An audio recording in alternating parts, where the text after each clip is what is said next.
presentation, and then Shay's going to take it up, and then we're going to do a Q&A. And if you can put all of your questions into the chat, I will read them out. And Marnee is here to answer all of your burning questions. Okay, thanks, Shay. So here's what here's the subjects today. We're going to be talking about an EIS update, the good and the bad, how BLM is managing our permit going forward, some issues that are high on BLM's target list and things that we have to ask camps to be mindful of, and OSS updates, what's new for 2020 and what's evolving.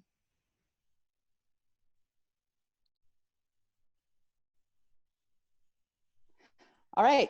So the biggest and the best news first. Here we go.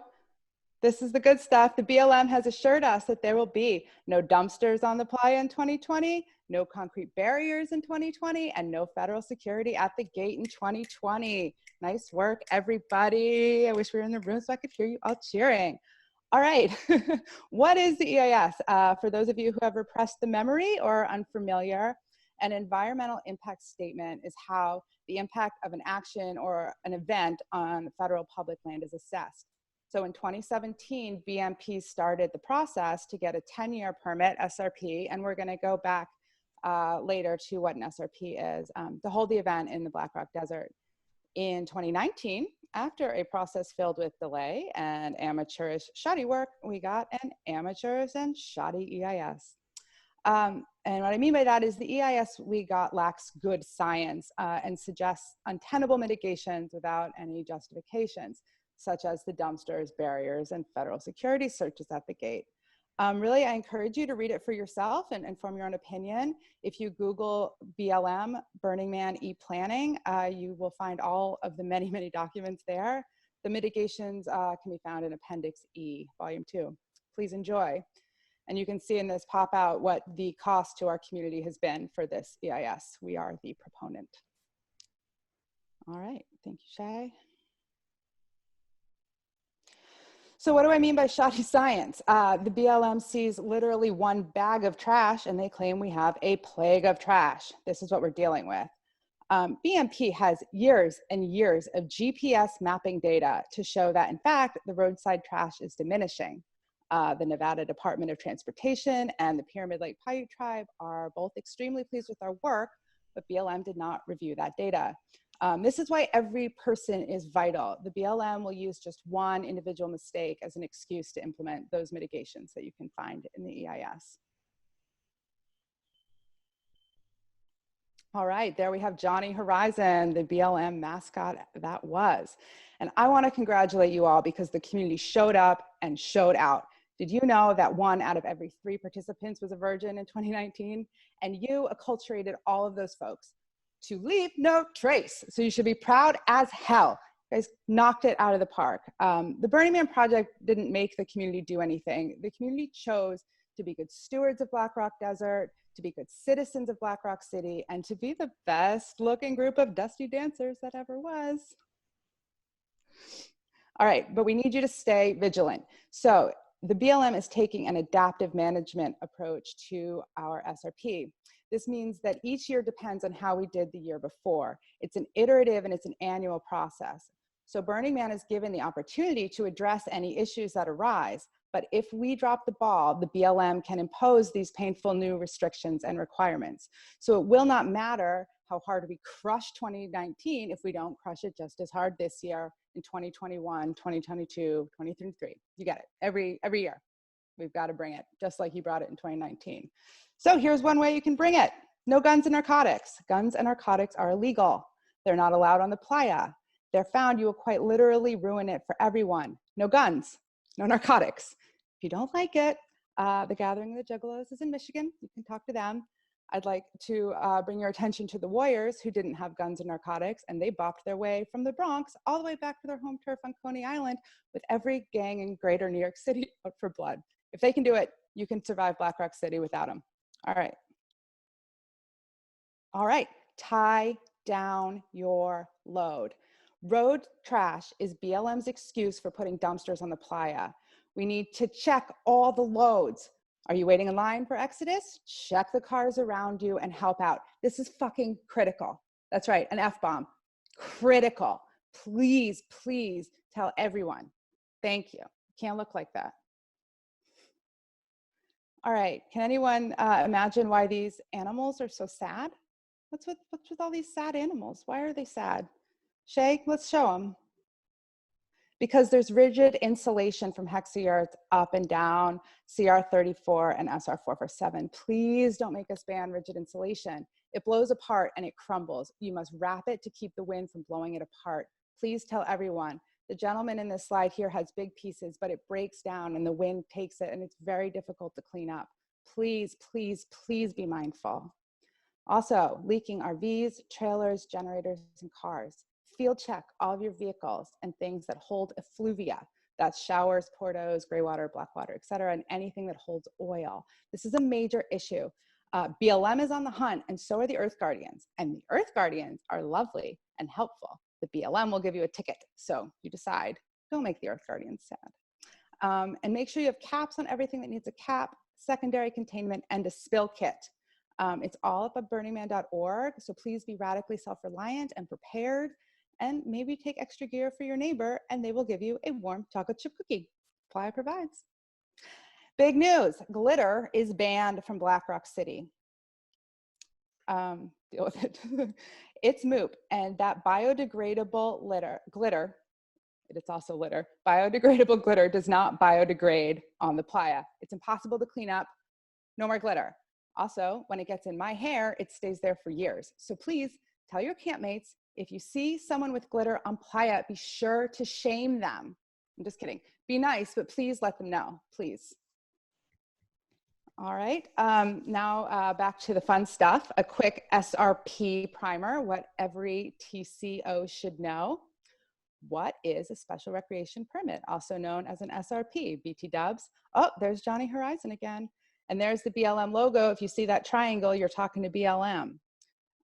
So the SRPs are issued by the BLM to businesses, organizations, and individuals to allow the use of specific public lands and related waters for commercial, competitive, and organized group use. And BLM takes 3% of the gross profits from the permittee. That is what the application looks like, pretty much like every federal form you've ever seen. All right, so any commercial activity on playa needs to have an SRP. Burning Man Project applies for a special recreation permit every year from the BLM in order to build Black Rock City on federally managed lands. All event contractors, including outside service providers, must have an SRP. Without an SRP, any business conducted on playa risks eviction of associated equipment and personnel. Believe us, the BLM will find them. All right, so now I'm gonna hand the reins over to President in what's new for 2020 and beyond. Go ahead, Shay. Hi, everyone. I'm the Outside Services Manager. I'm going to go through one of the big changes that we're having this year is no more one-time refundable delivery tickets at the gate. Some of you know about them, some people don't, but it's because this program was originally designed to solve unanticipated problems for participants, needing last-minute resources on site. But people were abusing this privilege, this ticket type, and they were using these tickets to get around outside services requirements and SRP requirements. Plus, these types of deliveries we found were totally eroding our cultural values. So they're canceled for 2020 and forever. But that's okay. OSS is here to help. So the Outside Services Program, I'm sure by now a lot of you are pretty familiar with the Outside Services Program. Our mission, I think it's important for everyone to know why we have this program. So we support the communal effort, culture, and long-term sustainability of Black Rock City by regulating access to the event for qualifying service providers. They support art projects, theme camps, and participants. The service providers who participate in the OSS program, they must operate with cultural integrity, have respect for commercial and environmental compliance regulations, that is key, and are minimally impactful to the event infrastructure. So we make changes every year to the OSS program. It's very dynamic, especially we've been doing the CDS process, the Culture Direction Setting Initiative. It's been great. And you can ask any OSS provider. We absolutely make changes to the program every year. So this year, it's not really a change, but we're holding steady. We created a delivered housing cap. So delivered housing is RVs and travel trailers that are delivered through the program. We capped it in 2018, we kept that cap in 2019, and we're keeping it again in 2020. And that number is holding. And for 2021, we may reduce the number of delivered housing units that can come in through the program. But it is open to new OSS providers in certain business categories, things like power and heavy equipment providers, potable water delivery, fuel delivery, and of course the one that we always need more help with, and that's general delivery and transport, that's trucking. So I get a lot of questions about what is an OSS provider? What's the criteria? How do you evaluate them? Well, I'll give them to you right now. First of all, they must be a year-round business as a provider of that equipment or service they wish to apply in the program. Two, they must not be a BRC theme camp or theme camp lead. You'd think we wouldn't have to put that in there, but there have been quite a few fake business applications for OSS in the past that have been put forth by theme camps. If Burning Man is made aware of a fake application like this, it will greatly and negatively affect the camp's placement standing. Three, all personnel that work under this OSS provider must work directly for them on an ongoing basis and be covered by workers' compensation insurance. If they are an independent contractor, they need to be an independent contractor that is engaged in this business activity as their usual occupation, and also have, they would have their own insurances as well that meet or exceed our requirements. The business license also must be for the business that they engage in year-round and on playa. We also have insurance requirements. Not only do we, but they must have appropriate insurances as required by the BLM as well. So we give an insurance information out to any provider that is interested, and they have to meet or exceed those requirements. 6 is, I think, my favorite and most important one. Willing to understand and support the culture.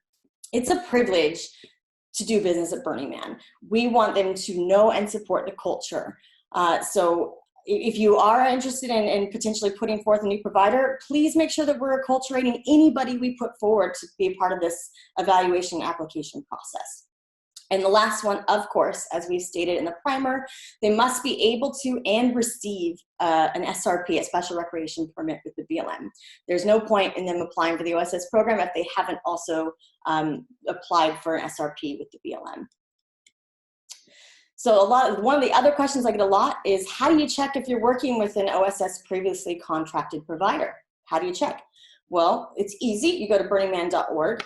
There's our beautiful website. It's already giving me dusty dreams. And you navigate to, of course, the menu. It's where you always go. Then you see the event, camps and placement. And then you go to the arranging deliveries webpage, which we will basically is your spot to go with anything OSS. Or you can use the power of the internet search engine, which is what I do. I've checked it on Bing, DuckDuckGo. You don't always have to bow down to the Google God. It'll get you top results every single time. Burning Man and outside service providers. Pretty simple. So there's the page. There's the arranging deliveries that also gives you any other information about deliveries to BRC. And so all providers that were in good standing from last year, so all the providers from 2019 that were in good standing, that completed the program and have reapplied in 2020 will be listed here. And they all have links to either their website or their email addresses. Pretty simple. One of the things that I really want to kick home in this presentation is that now we have a really good provider feedback loop.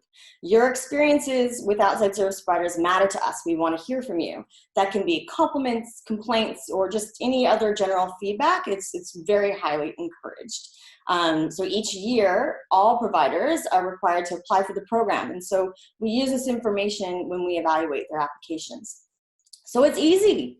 Step 1, simply go back to that page, arranging deliveries, outside service providers. Or again, use the power of the search engine. And on the arranging deliveries page, step 2, click on that feedback form. It's right at the top of the page, really accessible. Then step 3, fill out the information as much as you can.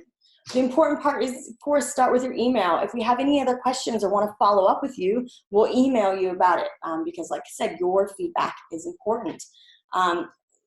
So for further information about the Outside Services Program, I really want to make sure that this information is accessible to you.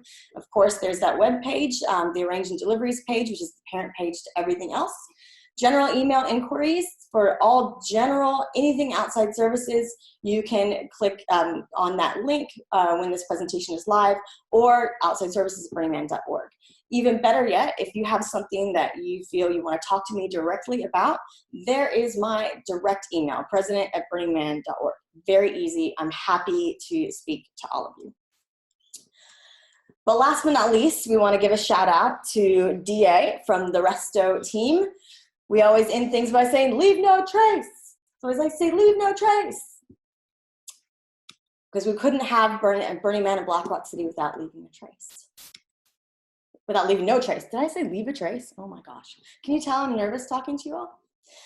Anyway, it is what it is. Now we're going to move on to the questions portion of the presentation. We really hope that you've enjoyed the information that we've shared.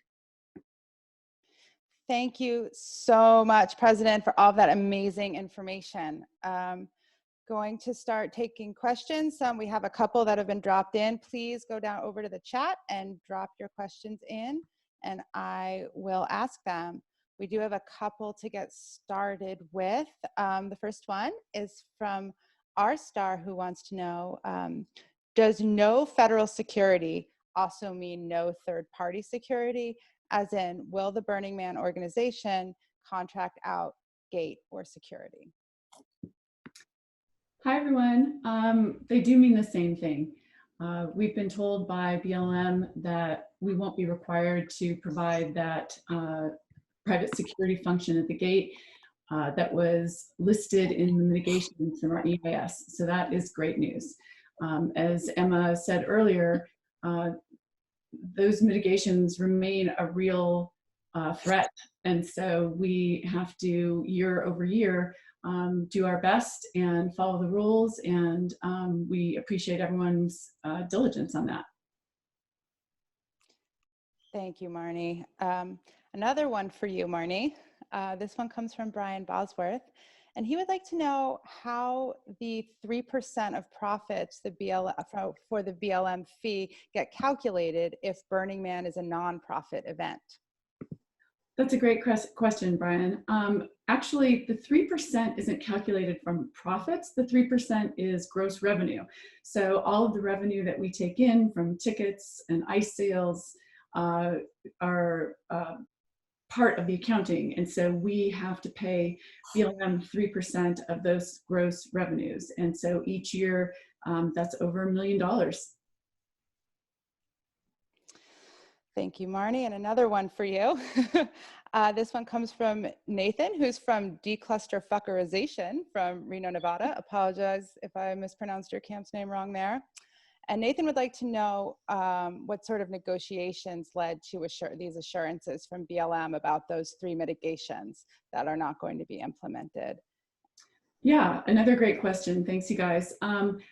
As we worked through the draft EIS last year and presented information to the BLM, and as our community submitted comments and provided data to the BLM, as you saw the shift from the draft EIS to the final EIS and the record of decision, there's some flexibility built in the form of adaptive management, something that Emma described in her presentation.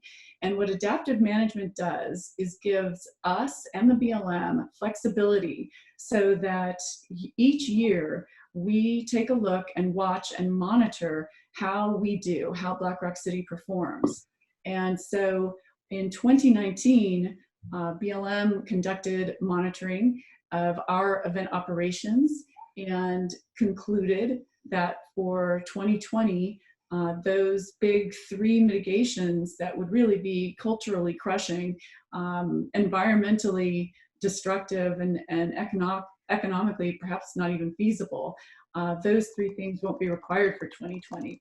The BLM state director part of the group that does the evaluation said that 2019 was a very successful year and would serve as the baseline and bellwether for the future, which is great. But I do want to emphasize something that Emma said in her presentation, and that is that each year we have to perform at that level. We, the community, we, the Burning Man organization, and our event operations. And so I think it was that successful performance in 2019 that led to this positive result for us in 2020. And the adaptive management is the mechanism by which we can continue to stave off those mitigations. Thank you, Marnee. All right, now I have one from Emily Wendell.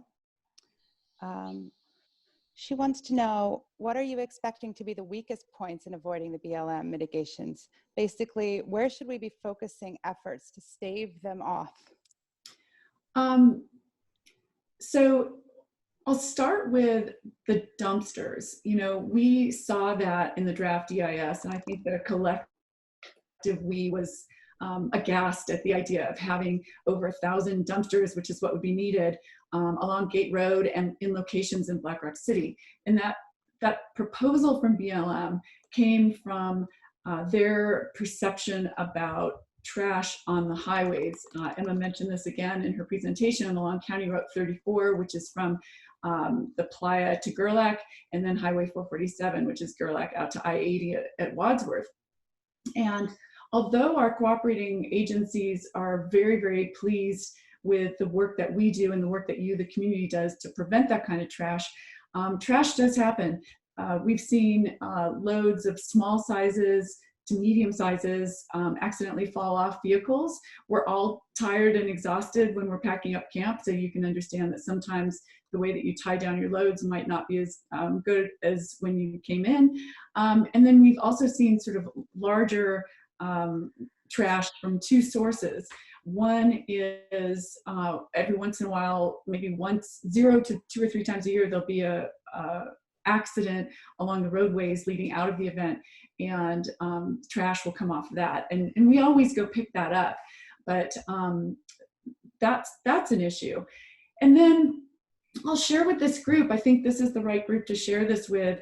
One of the bigger problems that led to BLM talking about dumpsters on the playa was larger trash piles at certain locations along the roadways after the event. And we had been called in to help from the Nevada Department of Transportation and the Puritan Lake Paiute Tribe for a few years to help clean up these trash collection operations that were either functioning poorly or had abandoned their site. And I know you've all seen these operations as you've left the playa. They're on the left-hand side of the road, the right-hand side of the road. Some of them are local operators, some of them are tribal operators. And this mitigation from BLM and this sort of accusation that this was a Burning Man problem caused us to sort of spring into action. And this year, I'll share an example that I think will be exciting for everyone to know we got to the bottom of part of it. We found out through social media that there was a large trash dump illegally dumped on tribal lands after the event, a couple of miles off of 447 along a dirt road. And so our playa restoration and highway cleanup teams used the GPS coordinates and went and located this trash heap. It took them a couple of days, but they found it. And they found some packages, some boxes in this trash heap that were mailed through Amazon and FedEx. And they took those address labels, and my team contacted the people. We found them and contacted them. And to a person, everyone wanted to help and was horrified that their trash ended up in an illegal trash dump. And what they told us was that they had paid $5 a bag to drop off their trash and recycling at what they thought was authorized operations. And some of them had taken pictures, and our own highway restoration teams had gone out and met with these operators and taken photos. And so we pieced together that this trash had been dumped on tribal lands by an unauthorized trash operator. And I want to be clear and give you guys information that the Nevada Department of Transportation never authorizes and never gives a permit to anybody who wants to do any kind of commercial business on their right-of-ways, which is that whole length of 447 and 34, or 447. And the tribe authorizes tribal members to put these operations in place, but they also have to get a permit. And so this particular operator was operating with no permit, took all this trash and charged people $5 a bag, and then disappeared and went down this dirt road and dumped all this trash. And so by the work that we did in coordination with the Nevada Department of Transportation and the Pyramid Lake Bayou Tribe and the Washoe County Sheriff's Office and others, we made these discoveries, and we have been working, as we always do, very closely with the tribe and Nevada Department of Transportation to know who's authorized and who's not. And we've brought our teams closely together over the past few years so that we can be in contact with them post-event and really help to minimize and prevent this kind of trash dumping. So I know that's a long answer, but I hope that's a story that inspires you and lets you know that we are really good partners in Northern Nevada, and that's what we need to continue doing so that we can have the event, and so that not only is BLM satisfied with our Leave No Trace work, but that all of Northern Nevada, our agencies, our communities, all the way from Gerlach out through Wadsworth, know that they can count on us. And so for dumpsters, which is one of the mitigations, that's the kind of work and negotiation that leads to success. I'm tempted to pause, and if we were live, I would pause there, but I want to finish answering the question. And so the barriers, that's a big one. The environmental impact of putting concrete barriers around our 9 miles of our trash fence, and the expense and the impact to the roadways and the impact from all those deliveries to our local communities like Gerlach and Pyramid Lake and Wadsworth, that would be huge, and we never want to see that. That was a suggestion from the BLM to help improve security, but we think that there are much less impactful and much more effective ways to do that. And so our work with our internal operations teams and with our government partners will continue to increase our already excellent perimeter security. Shall I pause there or continue on? The private security, I think, is the other big concern, both for our constitutional rights and for the impact that would have on traffic and the wait time to get in, and how expensive that would be, and the price increase to our operations and to ticket prices. That's part of what Emma was talking about in her presentation around guns and narcotics. These things are illegal. They're not allowed at the event. And that's what BLM said that they would be looking for through this massive private security operation. So I hope I've answered the question, about the weakest points in avoiding the BLM mitigations in terms of the big three. In terms of all the other mitigations that you can look at in volume 2 that Emma was pointing you, so you can see that whole list, we just always have to be very respectful of the National Conservation Area. We have to be respectful of the resources in the Black Rock Desert. We need to be mindful as we move through the communities in Northern Nevada, everything from Reno to Fernley to the smaller towns along 447. Remember, please, that you represent Burning Man. You are our best ambassadors, and all of your interactions and decisions reflect on the entire community. Wow, thank you so much for that incredibly in-depth answer, Marnee. I just want to double snaps it up to Marnee's sleuthing. It was quite an operation. It was incredible. We almost changed her playa name to Nancy Drew, but Wanda Power's too good, so we couldn't do that. But it was, it was a big deal, and the team really came together. So thank you so much. There's a quick follow-up before I get into some questions for OSS. So this is a short one for you, Marnee, also from Nathan. Does NDOT receive money? So that's the Nevada Department of Transportation. Do they receive money from the Burning Man project via cost recovery for highway cleanup along I-80? They don't. They don't want to receive money from Burning Man through cost recovery or any other mechanism. We've been close partners with NDOT for more than 20 years. And we meet with them throughout the year. They are actually the cooperating agency with the biggest team that we meet with. Sometimes we're in a room with 15 or so people from NDOT and the managers from many different departments within NDOT. And we have for years and years and years made sure that we, Burning Man, the organization, is responsive and are good stewards for that whole length of roadway from the playa all the way out to I-80. That's the most that we can take care of in terms of that corridor. Now, what some of you might not know is that our highway restoration teams also go out and monitor and clean up trash from the entire length of 446 and 447, going north and then going west. And so they've got this operation going for weeks and weeks after we all leave.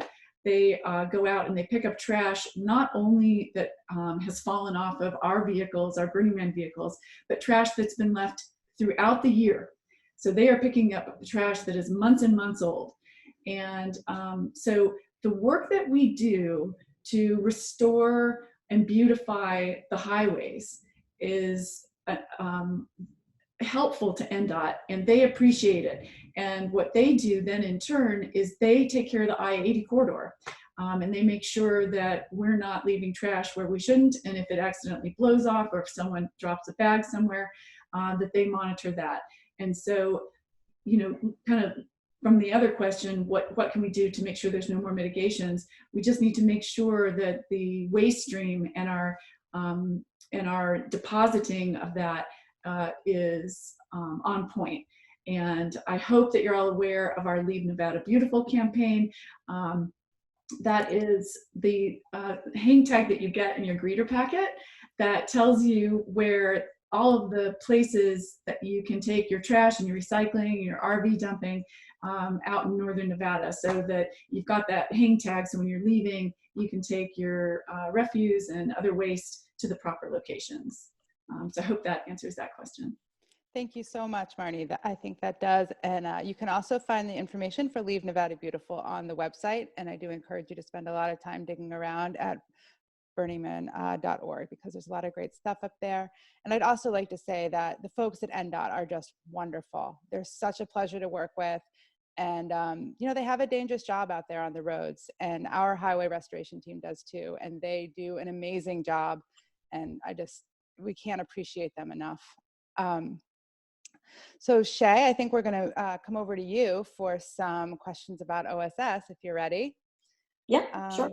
All right, so this first one is from R Star. And they write, getting United Site Services to service RVs and private porto rentals is a nightmare.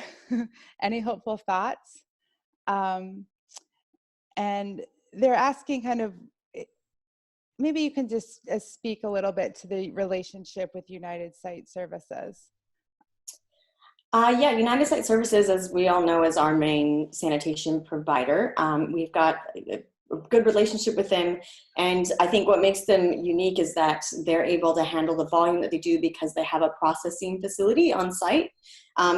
There's two questions that are kind of together that I'm going to piggyback. So Ian, your question as well is, can I talk about why there aren't other, especially sanitation providers? Is that no one has the ability to process like United Site Services does. We have had other sanitation providers that have applied and operated in the program. They usually only last about 1 year because it's a, as we all know, it's a feat to do anything out there in the desert, especially manage people's shit. So I would say, as far as USS, if you're having issues with them, please fill out the feedback form. we want to hear from you. And the only way for us to help improve things is by knowing exactly how you're having issues, what those issues are, and then we can take that feedback to OSS. They're in a unique position because they are also our main sanitation provider. If it was, say, another outside service provider that wasn't, then I think it would be easier for us to be able to just say, no, you can't come back if they're not providing good service. But yeah, I've heard great feedback about OSS, and I've heard decent feedback, but this is the first time that I've actually been charged with taking feedback from them. Usually it's managed by a higher level than me. So I'm happy to be an avenue for feedback to come through that website page that I showed you guys to access. And you also saw the new provider criteria. If there is a sanitation provider that would like to participate, yeah, feel free to let them know what the process is, as well as just be aware that new providers and all providers have to get an SRP much earlier in the season. So it pretty much have to be about January, February of the year before the event, if it is a new provider. Can I add on to that, Emma? Please. I just want to say that United Site Services has a colossal and sometimes thankless job, and they are doing 24-hour servicing to make public health and safety a priority. And so that's first and foremost their focus. I think that we're very fortunate that they are able to get to personal RVs, and I just don't want that to be lost, especially when we're talking about cultural direction setting.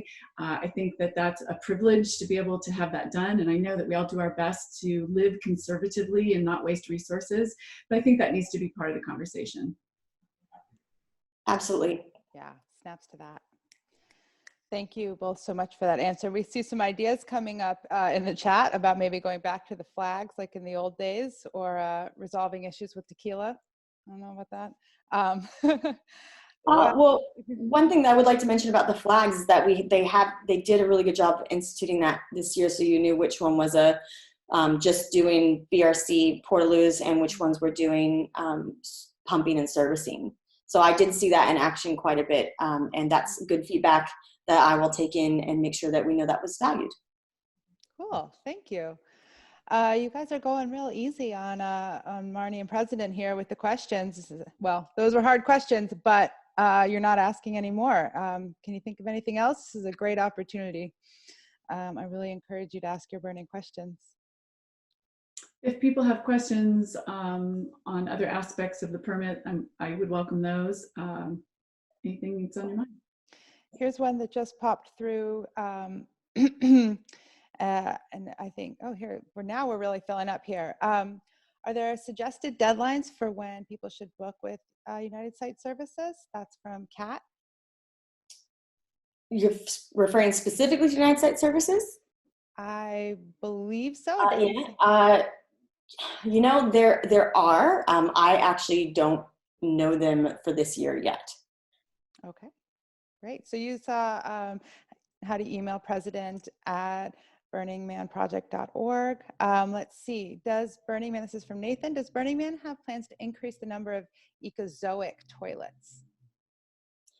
Yeah, I think it's for ecozoic. I think it's just a matter of how many people book them. I think that they can pretty much meet the demand. So for those of you who don't know, ecozoic is another sanitation provider that provides composting style toilets on Playa. And they were a new outside service provider just this past year. I'd like to add a little bit to that because I really like that question, because that really speaks to our greater sustainability goals. And I think we as an organization, and I know as a community, are very, very interested in sustainable technologies and ways that we can move in that direction on site. And so the experimentation that's being done by these innovative organizations and companies is really interesting to us, and we want to do everything we can to support them.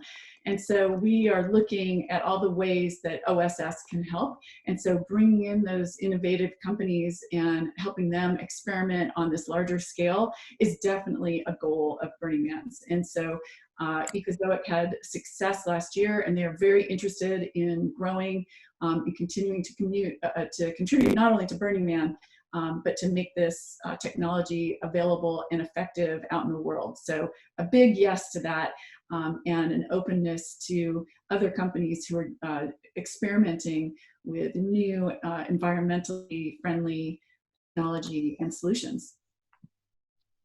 Thanks, Marnee. Yeah. Here's a question from Drew Huning.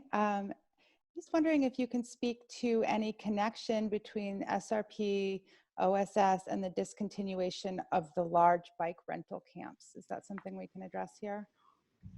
Sure, I think we can speak to that. Shay, do you want to speak to that, or do you want me to? Whatever you like. Why don't you go ahead, Marnee? Yeah, I'm happy to.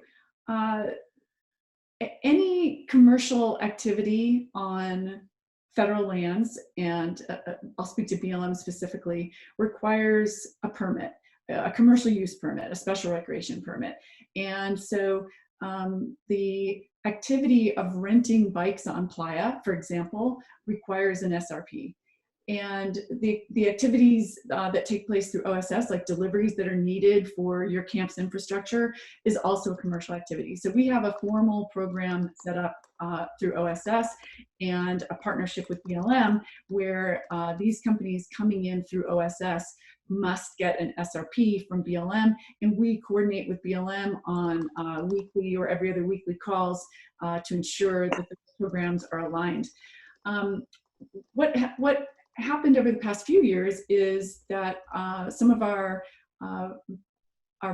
bike repair camps were also renting bikes and delivering them on site. And what that did was blur the lines and through the cultural direction setting course, we understood that we did not want commercial activity to be in theme camps, in place theme camps. And so I hope that answers the question. What we can support is the OSS program, and but not commercial activities in theme camps. And anything you want to add to that, Shay, or is that? That's perfect. Great. All right. Okay, now we're getting some questions really coming in. All right.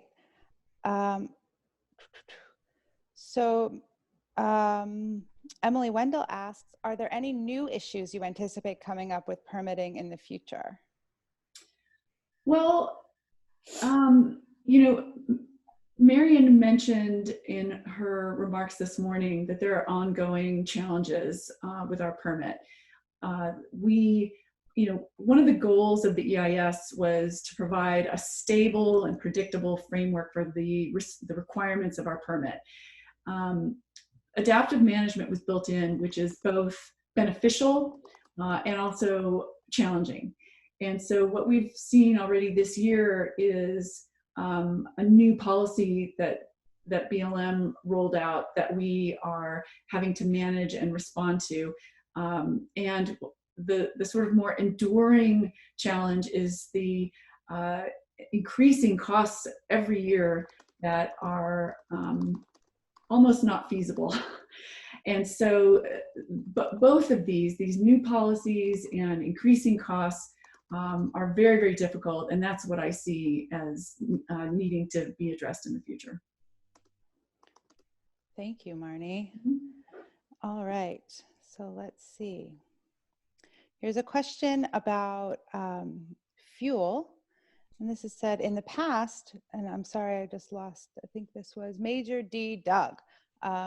In the past, we had fuel delivered to us by Beer Fuels, and it was great.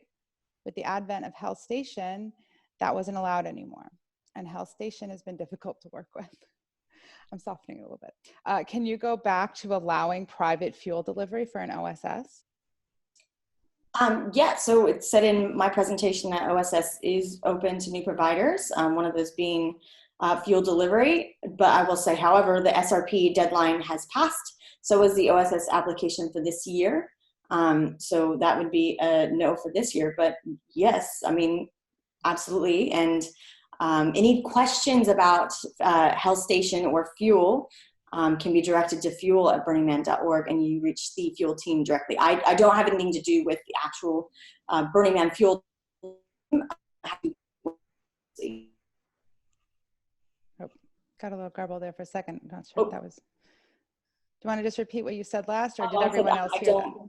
I don't have anything to do with how the Burning Man Health Station fuel team, but we work closely together. So if you have any questions, you can always email fuel@burningman.org. Thank you. Marnee, here's one coming up for you. Can you elaborate on how the 2018 Bureau of Indian Affairs incident, which was they were doing heavy traffic control, resolved? It is my understanding that the majority of citations were dropped. Was BMP involved in that process post-event? Nathan has such good questions, doesn't Nathan he? knows a lot. You know, when that checkpoint was set up, it was alarming for many public health and safety reasons. We've been told time and again by the tribe that people pulling over along those very narrow roads is dangerous, and that it's difficult for their emergency services to be responsive when there's a lot of traffic or people are pulled over, and many more reasons. And so we did our best to work with the Nevada Department of Transportation and the sheriff's offices and the tribe to make our concerns known, our collective concerns known. And then it's my understanding that the operation wasn't very successful. They were looking for narcotics and certain types of narcotics, and they were pulling people over and taking loads out and searching cars and searching people. And I think that at least my understanding and our understanding is that there were very few citations given, and that yes, I am not aware of anything that resulted in more than just a simple citation. Yeah. Great, thank you, Marnee. I think the rest of the question, were we involved in that process post-event? We were not. Thank you so much. Here's a slightly different question for you, Marnee. This is coming from Global Village-Salami. Mm-hmm. Is it possible to move the SRP to a later date this year if need be? That is such a great question. And we've contemplated that this year and in the past. If you remember, a couple of years ago, we had a lake out on the playa up close to the event time. And so we looked at that. The problem is, and the reason that we really can't do that, is the weather becomes so unstable and at such a predictable time, that first week of October, that it would not give us time to complete playa restoration and get our inspection done before the playa got wet. And we've seen that time and time again. And so unfortunately, you know, it seems like it'd be fun and good weather like in October, but really the weather becomes unstable and we wouldn't be able to manage it. So the timing of the event has to stay where it is. The second part of that is our application and our closure order gets done during the summer and is difficult to move through the Federal Register to make last minute changes like that. Thank you for that. Fred Fish of the Dust says, it would be interesting to get a pay station for GRID water, so those of us who arrive before early man can buy water on the way in, ... I don't know if that's a question or if you have any response to that, Marnee or Shay. I see. Grid water. Yeah. I'm assuming that's the Gerlach Regional. I think GGID maybe. GGID. The Gerlach General Improvement District. Yeah. I mean, if that's something that Fred would be interested in speaking to Gerlach about, I think that's super interesting. I know that especially for people coming a long distance, even just carrying all that weight makes things more difficult. But I think that's how I'm interpreting that question. I think that would not just go for people who arrive early, but anyone on the way in, maybe being able to purchase water.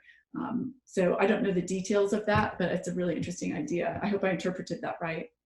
Yeah, I think so. Yeah, he said yes. Yeah. All right, Nathan's coming with the in-depth questions here. He heard, a bird told him that there was discussion of the Playa area being annexed to Washoe County, away from Pershing County where it currently resides. Well, I mean, it would stay in the same place. Is that realistic, and would that be a good or bad thing for Burning Man project? You know, Nathan, I heard that bubble up last year too. That was brought up in a Washoe County Commissioners meeting. I had never heard of that, and I mean, never heard of that idea, but certainly not as something that was being contemplated officially. And then I spoke with the Pershing County Commissioners during a meeting, and they also said that they weren't interested in the Playa being moved from Pershing County to Washoe County. So I don't think that that is realistic. Okay, thank you, Marnee. Mm-hmm. All right, sorry, just trying to stay organized. Now, I have a question here from Boz, Mud Skippers Urban Decay Cafe. These are great. All of the power OSS providers seem to be fossil fuel focused. Are we looking into OSS providers that can provide solar panel rentals, or should we work with BlackRock Labs to figure out a more sustainable power solution? Yeah, great. That's a good question. I guess I should go back and kind of explain how the process works with SRPs and not SRPs, but our process on our side of the application. So I showed you the page where you can find out previously contracted providers. Those won't have the new providers that are coming into the program this year. So I can say that there is a solar panel company that BlackRock Labs suggested should apply for the OSS program. Then they do rent solar panels. So they are currently in the application process, as well as BlackRock Labs has also contacted us about they're going to be. We lost you a second there.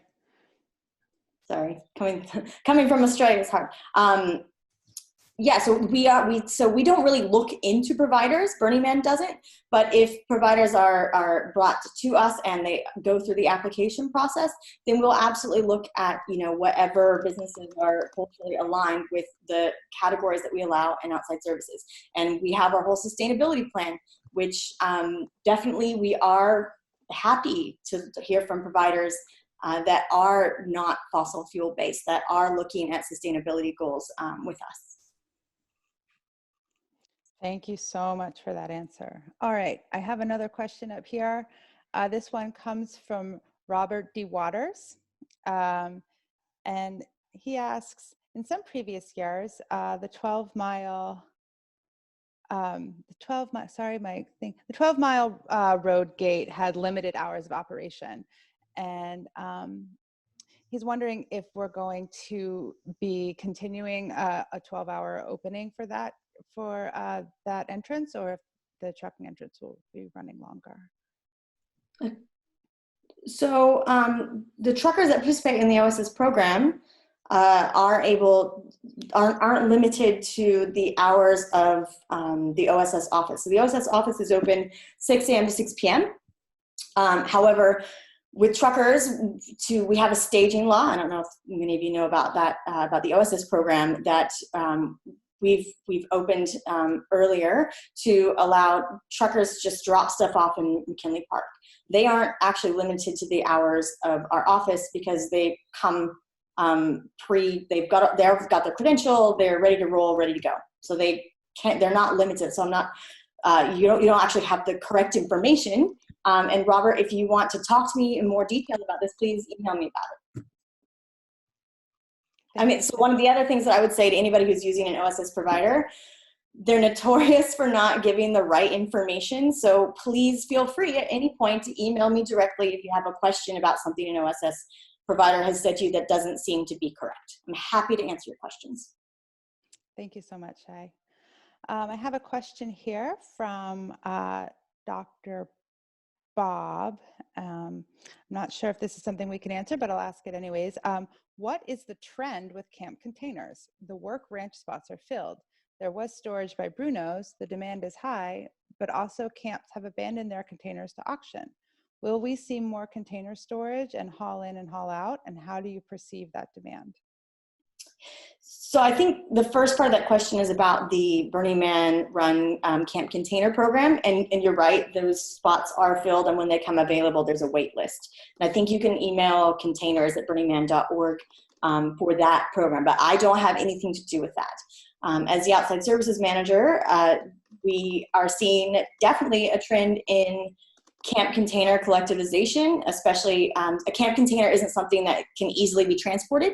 So we are seeing an uptick in the trend of camps using OSS providers to transport their containers to the playa.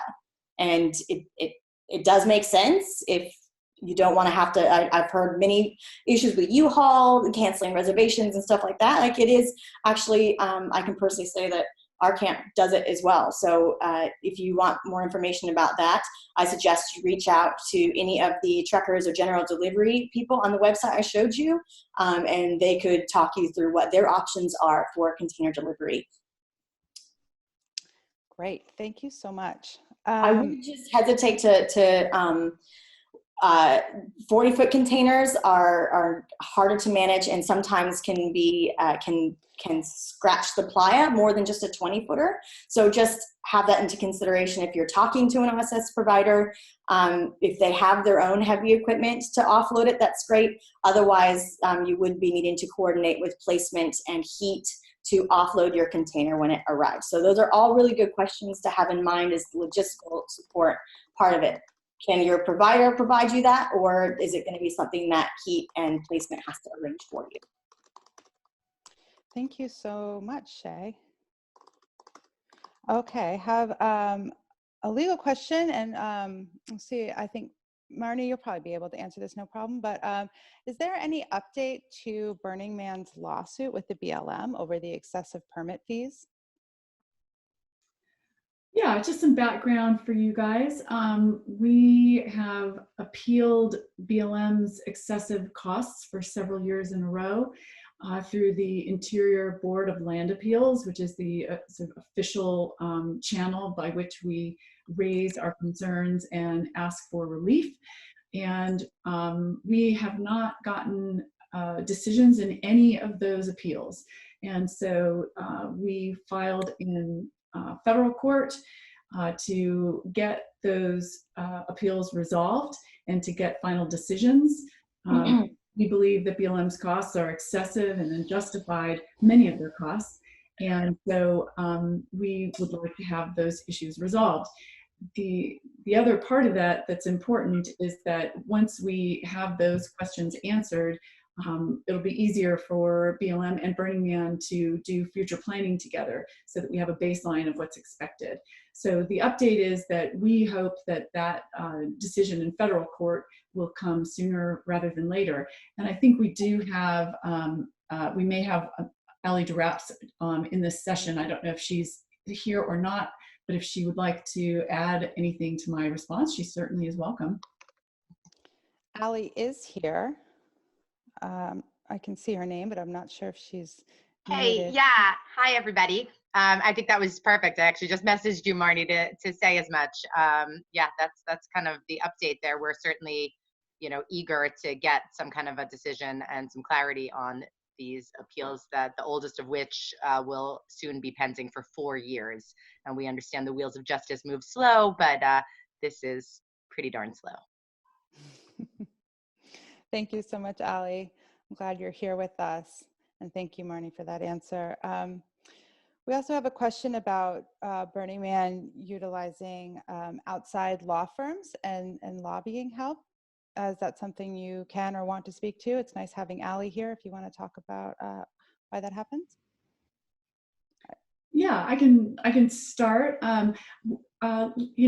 The EIS last year was the biggest project we had ever done under NEPA, the National Environmental Protection Act, Policy Act, which is the process that requires any permitting on federal lands to do an environmental assessment. And for Burning Man's entire 30-year history on federal lands in Nevada, we had been required to do an environmental assessment, not an environmental impact statement. So the EIS was a big lift. And the direction that BLM took it was not what we were expecting. And so we needed a higher level of experience to assist us. And so we turned to a different firm to help us understand what was required, what was allowed. And so I think that's what Nathan's referring to. And Allie, you're welcome to add into that if you'd like.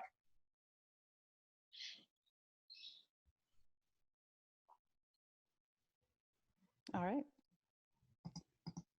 Allie, I'll give you a second. Great. All right. I think we're fine. I mean, that's okay. that's the yeah. long and short of it. I have a question here for you, Shay. You mentioned that there's going to be there is a cap on delivered housing, and United Rentals says there's also a limit on generator delivery. Is that accurate? No, that is not accurate. We lifted that for power providers in 2019. So he's obviously not reading his emails, and I will contact him and let him know. Uh-oh. Behind. I mean, maybe he wants to cap himself. But this is exactly why, if you're getting information that you don't think is correct, feel free to reach out to me, and I'm happy to assist. Thank you so much. All right. Any more questions here? We've still got some more time on the clock, so feel free if there's anything coming up. And these have been some great in-depth questions, and I'm so thrilled that Marnee could be here to answer them, and President too. All right, just giving you a couple more minutes. All right, well, if there's no more questions right now, oh, we've got another one from Nathan here. Is it possible, Marnee, to that the cost of producing the BRC event will reach such a high level that BMP will be forced to discontinue the event? Yes. I mean, that's a pretty profound thing. All right. And we have some really nice thank yous here. There's one to thank you, Marnee, for leading the EIS effort, and it was very well managed. So I have to say, y'all don't see Marnee in those meetings, but she's crushing it. She's out there representing for this community just every day, and it's a beautiful thing. Can I just say, while I have you all here, the reason I'm proud to be in those meetings and leading that effort is because of you guys.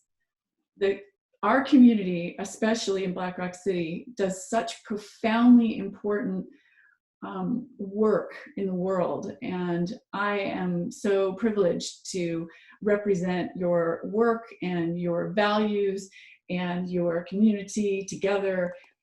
I've been going to Burning Man since 2001, and I will continue advancing our interests to the best of my ability. And I just want to thank each and every one of you for really bringing it year after year. Yeah. Marnee, I hope you can see all the kudos you're getting in the chat here.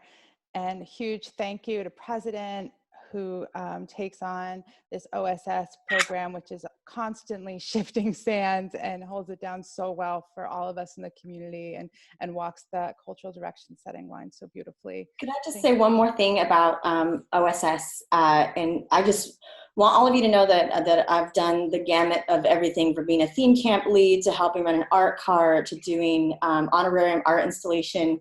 So I've literally had my fingers in a lot of the different ways that you can really participate in the city, and that never leaves my mind when we're talking about changes to the program, because truly it's we want you to keep bringing these fabulous gifts to the city. Like it's what makes the magic happen. And you know, it's a nice dance of balancing vending compliance, looking at things from the federal framework to going like, we're burners, how can we keep doing all these great things that we're doing? So like I said, please feel free to reach out. I'm always here. I feel like from when I started as the manager in 2016, nobody really knew what outside services was. And then now, you know, cat's out of the bag, we all do. So please feel free to reach out. Even if you don't necessarily have a specific in-depth OSS question, even if you just want some guidance, that is totally cool too. Oh, and like I said, the feedback is important.